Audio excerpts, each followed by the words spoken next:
اڑنے والی تعلیم تھی اور یہ انہیں رینگنے کا سبق پڑھا رہے ہیں۔ تگڑی تگڑی باتیں بچوں کو سکھاؤ، تگڑی تگڑی۔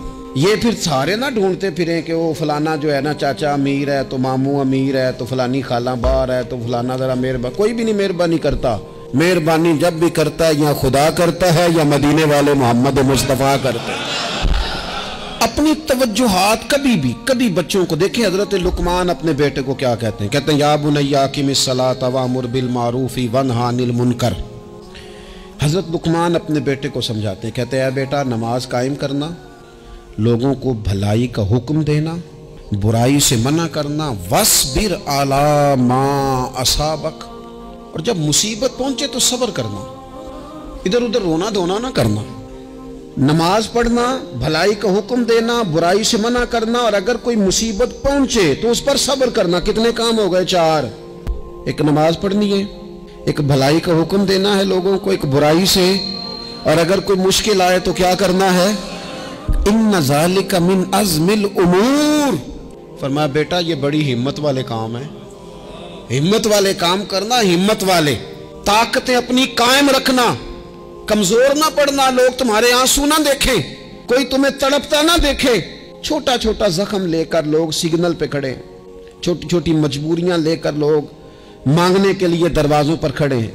امت مسلمہ کا یہ مزاج نہیں، یہ وقار نہیں، یہ انداز نہیں۔ ہم تو بانٹنے والے لوگ، چلے مشکل آ جاتی ہے، زندگی میں ضروریات پڑ جاتی ہیں، قرضہ صحابہ بھی لے لیا کرتے تھے، لیکن یہ جو لہجے آج ہم نے اختیار کر لیے، کمزور ہو جانا، کچا پڑ جانا، غریبی کا رونا، یہ انداز اہل ایمان کا۔ بچوں کو طاقتور ہونا چاہیے۔ میرے نبی کریم صلی اللہ تعالی علیہ وآلہ وسلم نے نا ارشاد فرمایا، ایسا نہیں ہے کہ کوئی بندہ کمزور ہے تو وہ ناپسندیدہ ہے، یہ نہیں فرمایا کہ جو بزدل ہے تو وہ بڑا کوئی کٹا ہوا آدمی ہے، لیکن حضور فرماتے ہیں، صحیح مسلم میں حدیث موجود ہے، حضور فرمانے لگے طاقتور مسلمان نا اللہ کی نظر میں بزدل مسلمان سے زیادہ پیارا ہے۔ طاقتور ہے نا، اس کی شان زیادہ ہے۔ یہ جو با ہمت ہے، با حوصلہ ہے، جس کے اعصاب مضبوط ہیں، یہ رب کریم کی بارگاہ میں باوقار ہے، اللہ کے حضور اس کی قدر ہے۔ اور حضور علیہ الصلوۃ والسلام صحابہ کو دعائیں سکھایا کرتے تھے، اور تعلیم امت کے لیے خود بھی حضور وہ دعا فرمایا کرتے تھے، کہتے تھے اے اللہ بزدلی سے بچا، کنجوسی سے بچا، اے اللہ اس بڑھاپے سے بچا جو انسان کو بڑا پریشان کر دے۔ حضور دعائیں مانگا کرتے تھے۔ دیکھیں بیمار انسان ہو جاتا ہے، اگر وہ سوچے نا رب کی طرف سے ہے تو پھر بیماری کا لوگ بڑا مزہ لیتے ہیں، کیونکہ جب بندہ بیمار ہوتا ہے تو نفسانی خواہشات ساری ختم ہو جاتی ہیں۔ اور میں اکثر دوستوں سے کہتا ہوں کہ بعض چیزیں ایسی ہیں جو وجد میں لے آتی ہیں بندے کو، اگر وہ غور کرے تو۔ آپ یہ حدیث پاک سنیں، حضور علیہ السلام نے فرمایا بیمار کے ساتھ ضد نہ کرو کہ ضرور کھا، ضد نہ کرو، اس لیے کہ اللہ اسے کھلا بھی دیتا ہے، پلا بھی دیتا ہے۔ اب جب کسی کو پتہ چلے کہ میں بیمار ہوں تو رب مجھے کھلا پلا رہا ہے تو مجھے بتائیے بیماری کتنی پیاری لگے گی، بیماری میں کتنا سرور آئے گا۔ پھر تو انسان ہمیشہ چاہے گا کہ مجھے وہ چیزیں ملیں جو مجھے اللہ تبارک و تعالیٰ کی بارگاہ کے قریب کر دیں۔ دوسری بات یہ ہے کہ میدان میں جب انسان اترتا ہے نا تو اسے ایک بات اپنے ذہن میں رکھنی چاہیے کہ جیت اور ہار یہ اللہ تعالیٰ کے دست قدرت میں ہے، لیکن جب وہ لڑے تو جیتنے کے لیے لڑے۔ ہمارے ہاں نا بہت سارے لوگ لڑنے سے پہلے ہی ہارے ہوئے ہوتے ہیں، میدان میں نکلنے سے پہلے ہی وہ کمزور باتیں کر رہے ہوتے ہیں، ابھی سفر شروع نہیں ہوتا، وہ کہہ دیتے ہیں نہیں جناب آپ کی بات تو ٹھیک ہے پر کیسے ہوگا، کیوں کر ہوگا، لوگ تو آج کل چلتے ہی نہیں، بڑے مسئلے خراب ہیں۔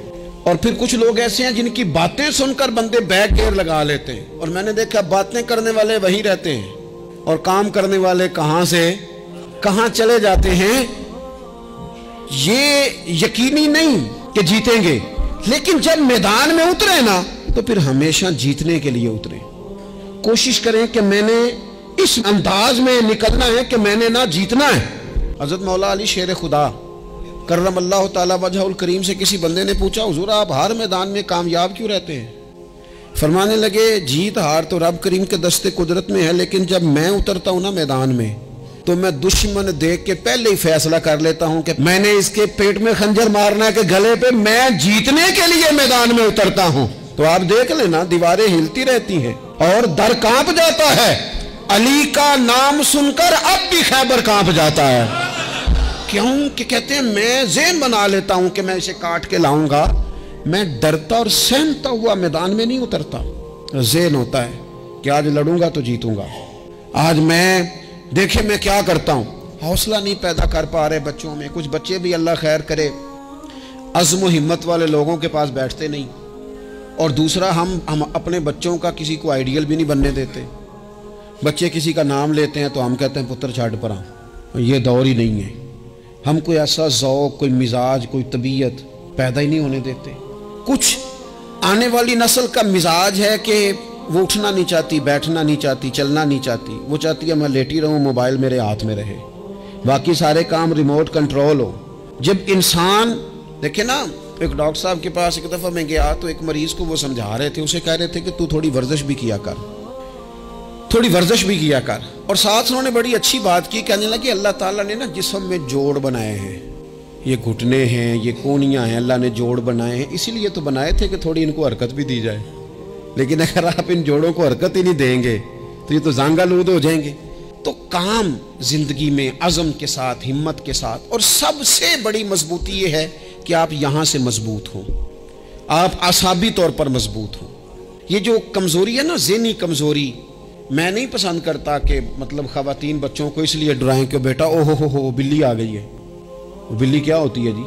لیکن جو خواتین آج بھی بچوں کو بلی سے ڈرائیں گی، اچھا اس کو ڈرا بلی سے رہی ہوتی ہیں اور ساتھ کہہ رہی ہوتی ہیں ماما کا شیر. یہ آپ کا شیر بلی سے ڈرتا ہے، یہ اماں کا شیر بلی سے ڈر رہا ہے.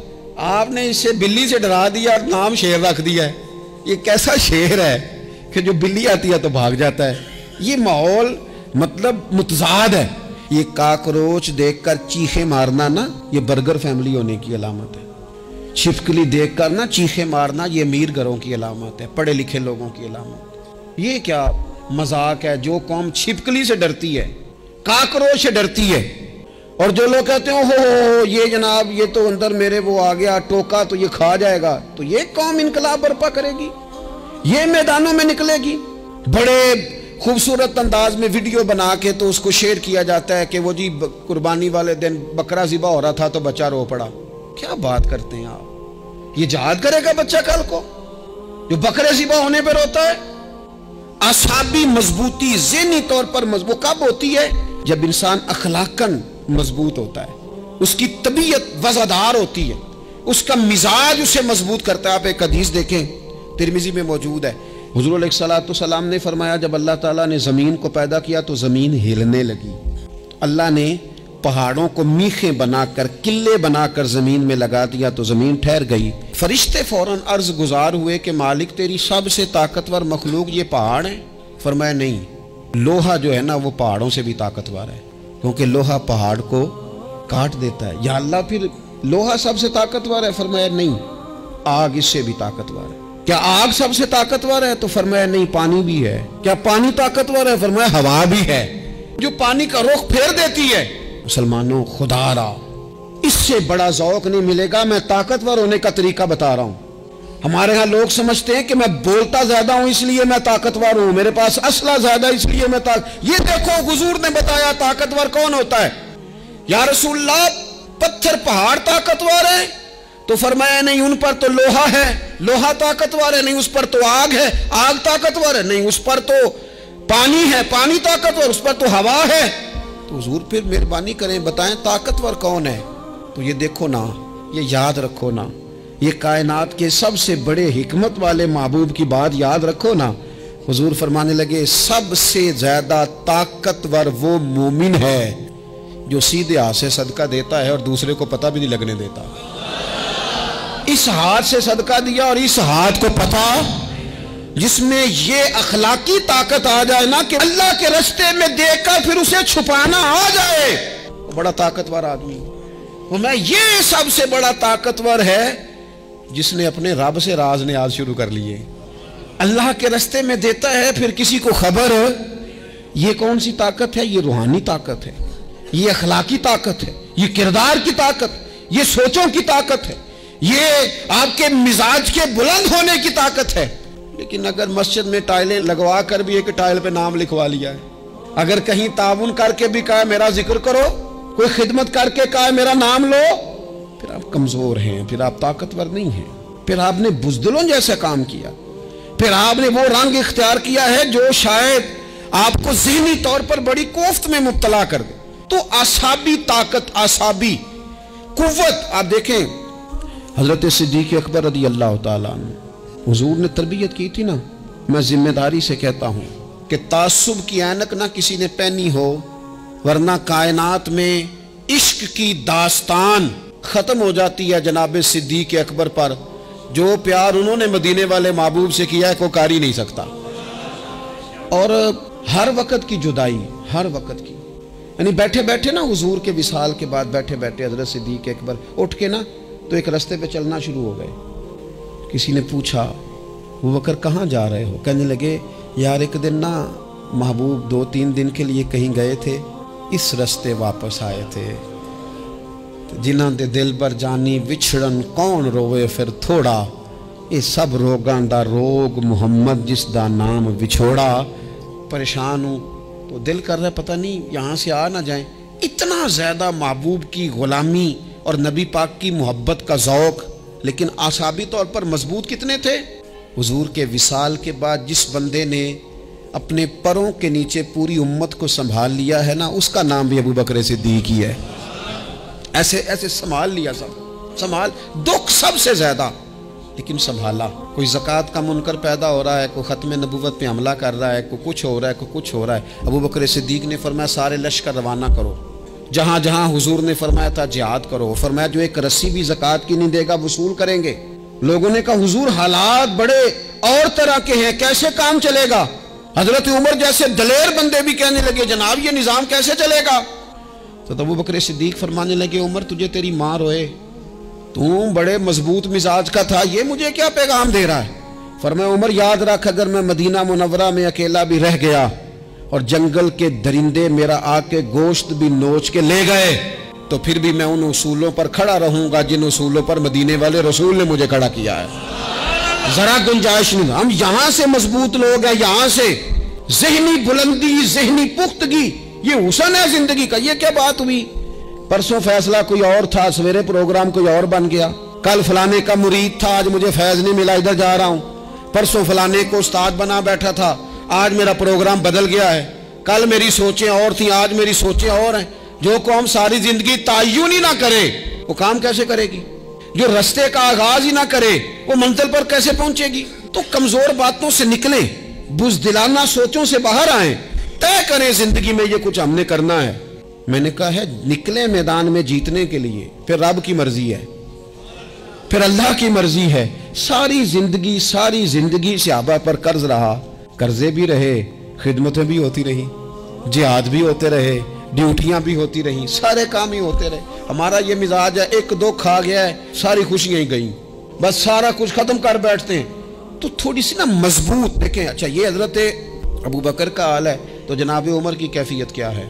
کلمہ پڑھتے ہی حضرت عمر نے فرمایا یا رسول اللہ جب آپ سچے، قرآن سچا، اسلام سچا، تو چھپ کے نماز پڑھنے کا کیا مطلب ہے؟ فرمایا ابھی تعداد ہی کوئی نہیں، 40 تو مسلمان ہیں۔ عرض کی حضور مہربانی کریں نا آپ صرف اجازت دیں۔ 20 لوگوں کی صفیں بنا دی گئیں، ایک صف کے آگے حضرت عمر ہیں، ایک صف کے آگے حضرت امیر حمزہ ہیں۔ جناب عمر کہنے لگے چونکہ آپ اللہ کے رسول ہیں تو لہٰذا نماز بھی آج اللہ کے گھر میں پڑھی جائے گی۔ تو حضرت عمر بیت اللہ شریف کے بیچ کھڑے ہو کے نعرہ لگاتے ہیں، فرماتے ہیں میں عمر ہوں، تم مجھے بھی جانتے ہو، میرے باپ کو بھی جانتے ہو، تم میرا قبیلہ بھی جانتے ہو، میں نے پڑھ لیا ہے محبوب کا کلمہ۔ اب جس نے بچے یتیم کرانے ہو اور اپنی بیوی بیوہ کرانی ہو وہ آئے اور مجھے روکے۔ یہ محبوب اللہ کے ہیں اور گھر بھی اللہ کا ہے تو نماز بھی آج اللہ کے گھر میں پڑھی جائے گی۔ جب تک انسان یہاں سے طاقتور نہیں ہوتا، پھر بات آئی سیدنا عثمان غنی کی، میں پہلا وہاں اونا رنداں تو جنہیں کھلی بغاوت کیتی ہے، پورا قبیلہ اور طرف ہے، عثمان تیرے گھر میں مال ہے، دولت ہے، وزاداری ہے، لوگ سارے کیا کہیں گے، والد مخالف، چچا مخالف۔ حضرت عثمان غنی جیسے آدمی کو پکڑ کے باندھ دیا گیا گھر میں۔ پر عثمان غنی کہنے لگے میں ان بزدلوں میں سے نہیں ہوں جو محبت بھی کریں اور اظہار بھی نہ کر سکیں، جو دعویٰ بھی کریں اور پھر ان کے اندر طاقت اظہار بھی نہ ہو، فرمایا تم جتنا باندھ سکتے ہو باندھ لو، تم اپنی دولتیں، حکومتیں اور اپنا جاہ و جلال سنبھال کے رکھو، ہم نے تو غلامی کا فیصلہ کر لیا ہے۔ اور پھر کی غلامی انہوں نے۔ اور جہاں تک بات ہے شیر خدا حضرت علی المرتضیٰ کی، حضرت علی المرتضیٰ شیر خدا کا تو یہ حال تھا کہ ساری زندگی میدان میں رہے۔ ایک دن حضور نے صرف فرمایا کہ آج آپ کو نہیں لے کے جانا، آپ تھوڑا نا میرے نائب بن کر، حضور کسی نہ کسی کو نائب بنا کے مدینے میں چھوڑ کے جائے، ایک دن صرف کہا نہیں لے کے جانا۔ تو حضرت مولا علی رونے لگے، کہنے لگے حضور میں بچوں کے بیچ رہوں، عورتوں کے بیچ رہوں، میری تلوار کو زنگ لگ جائے گا، حضور مجھے تو گھوڑے پہ بیٹھنا پسند ہے۔ اچھا میں آپ کو ایک اور بات بھی عرض کروں، پہلے بھی میں نے کہا تھا پھر کہتا ہوں، کچھ لوگ پڑھے لکھے ہوتے ہیں بہادر نہیں ہوتے۔ حضرت علی کے علم کا بھی کمال عروج پہ اور بہادری بھی پورے عروج پہ۔ زندگی نا بہادر لوگوں کی ہوتی ہے۔ یہ شہاب الدین غوری لیٹے ہیں یہاں سوابا میں، تو کسی نے پوچھا ان سے کہ یار آپ کہاں رہتے ہیں؟ کہنے لگے میں گھوڑے کی پشت پہ ہوتا ہوں، ہمارے بچے بڑی سونی فوٹو بناتے ہیں، ان سے پوچھیں آج کل آپ کیا کرتے ہیں تو کہتے ہیں موبائل چلاتے ہیں۔ آپ کیا کرتے ہیں؟ ہم فوٹو کھینچتے ہیں۔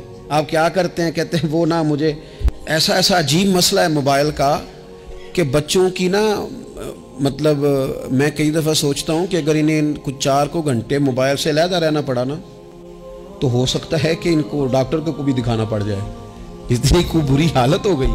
مجھے ڈھیر سارے دوست کہتے ہیں جی آپ ٹیلی فون پہ ملتے نہیں۔ میں نے کہا میں پہلے ملا کرتا تھا جب تک لوگوں کی جیب میں موبائل تھا، جب سے لوگوں نے ہاتھ میں پکڑ لیا نا تو پھر تو ایک دن میں 100 نمبر ملتا ہے، تو پھر آپ کیسے موبائل پہ رہیں گے؟ پھر تو ایک ہی کام ہے، یا فون سنیں گے یا کوئی اور کام کریں گے۔ تو تھوڑی سی ہمت والی زندگی گزاریں۔ بزدلانہ باتیں، کمزور باتیں ہمارے بچوں کو بھی کمزور کر دیں گی، یہ کچھ نہیں کر سکیں گے۔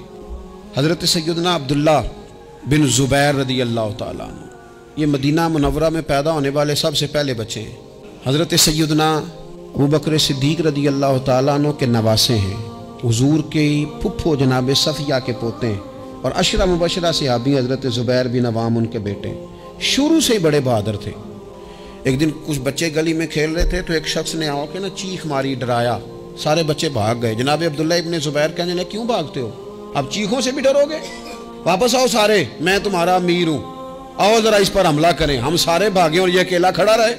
اس پر حملہ کیا، وہ ڈرانے والا خود ڈر کے بھاگ گیا۔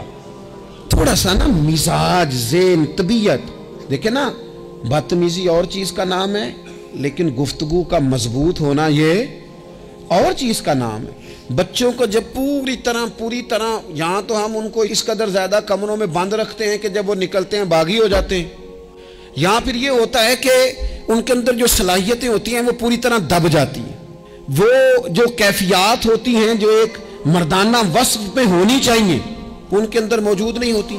اقبال کہتے ہیں آئین جواں مرداں حق گوئی و بے باکی، اللہ کے شیروں کو آتی نہیں روباہی۔ اور یہ جو سہمے دوست ہیں نا بالخصوص غریب طبقے سے، ان سے میں عرض کروں گا کبھی کسی کی گاڑی دیکھ کر مرعوب نہیں ہونا، کبھی کسی کے مہنگے کپڑوں کے روب میں نہیں آنا، کبھی نہیں۔ حالات کے سہمے ہوئے لوگوں کو بتا دو حالات بدل جاتے ہیں، ایک جیسے نہیں رہتے۔ کبھی کمزور نہ پڑیں اور جگہ جگہ اپنے دکھ بھی نہ بتائیں، جگہ جگہ اپنے دکھ نہ بتائیں، ہمت کریں۔ وہ ایک شاعر نے کہا تھا کہ با ہمت لوگ کبھی ہارا نہیں کرتے، یا وہ جیت جاتے ہیں یا کچھ سیکھ جاتے ہیں۔ وہ نا میدانوں میں رہتے ہیں، کمزور نہ پڑیں۔ یہ جو اتنا لمبی لسٹ بن گئی ہے نا، اتنی لمبی لسٹ مانگنے والوں کی، اتنا لمبی فہرست ہو گئی ہے ہر سگنل پہ، ہر چوک میں، ہر رش والی جگہ پہ، یہ بتاتی ہے کہ لوگ اس کو آر ہی نہیں سمجھتے، کمزوری نہیں سمجھتے، طاقت والا مزاج۔ حضرت عمر بہادر تھے تو بہادر لوگوں کو پسند بھی بڑا کرتے تھے۔ حضرت عبداللہ ابن زبیر چھوٹے تھے، بچوں کے ساتھ کھیل رہے تھے، اور یہ وہی حضرت عبداللہ ابن زبیر ہیں جو بعد میں امام حسین کے قاتلوں کے سامنے ڈٹ کے کھڑے ہو گئے، اور انہوں نے اعلانیہ ان لوگوں کا بائیکاٹ بھی کیا اور ان لوگوں کے ساتھ سفارا بھی ہوئے، حضرت عبداللہ ابن زبیر۔ اور فرماتے ہیں کہ میری ماں 90 سال سے زیادہ عمر تھی حضرت اسماء بنت ابی بکر کی، جب میں نے انہیں کہا نا اماں وقت آ گیا ہے شہادت کا، تو میری اماں مجھے کہنے لگی پتر میدان میں رہنا، میدان میں بکرے کو ذبح ہوتے وقت تکلیف ہوتی ہے، جب اس کی کھال اتاری جائے پھر کوئی تکلیف نہیں ہوتی، ایسے ہی کمزور نہ پڑنا۔ ہمارے ہاں تو لوگ کہتے ہیں پتر اندروں کنڈی لے لے ساڑی نہیں لڑائی، اور جب ہمارے گھر آگ آئے گی پھر اسے ہم بند کریں گے، ابھی نہ تو بالکل باہر نہ نکل۔ کیسے قوم آگے بڑھے گی؟ جرتیں کیسے پیدا ہوں؟ اور جو کچھ کہہ نہیں سکتے وہ منوائیں گے کیسے؟ جو بات کرنے کی طاقت نہیں رکھتے وہ اپنا منوائیں گے کیسے؟ حضرت عبداللہ ابن زبیر رضی اللہ تعالیٰ عنہ اپنے دوستوں کے ساتھ گلی میں کھیل رہے تھے، جناب عمر فاروق آ گئے۔ حضرت عمر فاروق کا جلال تھا، بچے ان کو دیکھ کے دوڑ گئے۔ حضرت عبداللہ ابن زبیر کھڑے ہیں، حضرت عمر قریب آئے، کہنے لگے پتر آپ کیوں نہیں دوڑے؟ حضرت عبداللہ ابن زبیر چھوٹے سے ہیں، کہنے لگے جی کیوں میں دوڑتا، میں نے کوئی جرم کیا ہے؟ کوئی میں نے غلطی کی ہے؟ بھلا کیوں دوڑوں؟ آرام سے کھیل رہے ہیں اور نہ ہم نے کوئی رستہ بند کیا، جگہ ہے، آپ نے گزرنا تو گزر جائیں۔ چاہیے تھا نا حضرت عمر ناراض ہوتے، پر جناب عمر نے ماتھا چوم لیا۔ کہنے لگے کیا بات ہے بیٹا، ان چیزوں پر ذرا قائم رہنا۔ کہنے لگے جرم کی ہے، کیا مطلب ہے اس بات کا کہ فلانا ہے تو دوڑ جا؟ کیوں دوڑیں جی؟ تو ہم نے جو قوم کو سکھانا شروع کیا ہے نا، دیکھیں فقر اور چیز ہے، درویشی اور چیز ہے، سادگی، لیکن ظلم سہنا اور چیز ہے۔ دنیا میں قتیل اس سا منافق نہیں کوئی جو ظلم تو سہتا ہے بغاوت نہیں کرتا۔ اپنی زندگی میں عزم کو، ہمت کو، نظریے کو بلند کریں، مظلومانہ مزاج نہ پیدا کریں، بلا وجہ دکھ سنا کے اپنے آپ کو کمزور نہ کریں۔ یاد رکھیں اگر ہم اپنے دکھ کسی کو سنا رہے ہیں اور اپنے آپ کو بڑا غریب ثابت کر رہے ہیں تو ایسا نہ ہو کہ ہمارے بچے اس کا برا اثر لے جائیں۔ خودداری سے جینا سکھائیں، عزت نفس سکھائیں، ہر وقت گھر کے اندر، کلاس کے اندر، اپنے دوستوں کی جمعیت کے اندر کمزور باتیں نہ کریں، رو دھو کے وقت نہ گزاریں۔ رونے سے بھی رات گزر جاتی ہے، ہنسنے سے بھی رات گزر جاتی ہے، ناشکری سے بھی دن بیت جاتا ہے اور شکر سے بھی، لیکن بس بات اتنی ہے کہ شکر والوں کا ذرا صحیح بیت جاتا ہے، ہنسنے والوں کا ذرا صحیح بیت جاتا ہے۔